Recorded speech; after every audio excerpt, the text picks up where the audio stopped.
বরিশালের মেহেন্দিগঞ্জে advocate M Helal উদ্দিনের আমন্ত্রণে নদী ভাঙন পরিদর্শনে পানি উন্নয়ন বোর্ডের কর্মকর্তারা। বরিশালের মেহেন্দিগঞ্জ থেকে HM আনিসুর রহমানের পাঠানো তথ্য ভিডিওতে দেখুন বিস্তারিত।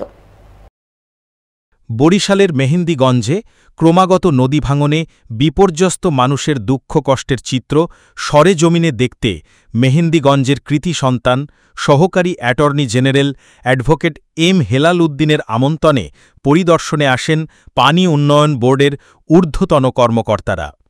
শনিবার সকাল 10টায় মেহেন্দিগঞ্জ উপজেলা নির্বাহী কর্মকর্তা রিয়াজুর রহমানের নেতৃত্বে পাউবোর একটি প্রতিনিধি দল উপজেলার বিভিন্ন ভাঙনপ্রবণ এলাকা পরিদর্শন করেন। বিশেষ করে মেঘনা, কালাবদর ও তেঁতুলিয়া নদীর তীরবর্তী বিপজ্জনক অংশসমূহ ঘুরে দেখেন তারা। স্থানীয়দের সঙ্গে কথা বলেন এবং সম্ভাব্য প্রতিকারমূলক ব্যবস্থা নিয়ে আলোচনা করেন।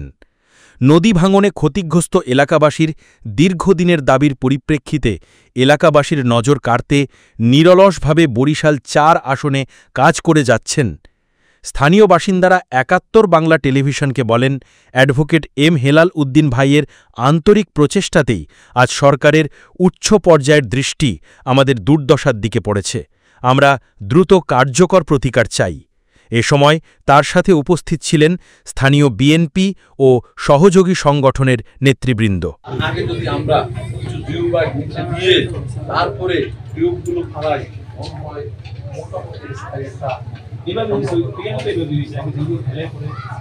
আমি সুলতানিবাসীকে বলবো, অনেক সুসংবাদ আপনাদের জন্য। আল্লাহ আপনাদের প্রতি অনেক সন্তুষ্ট। আপনারাও মহান রবের কাছে শেষ যায় বলবে, আল্লাহ আপনি আমাদেরকে যে ভাইরা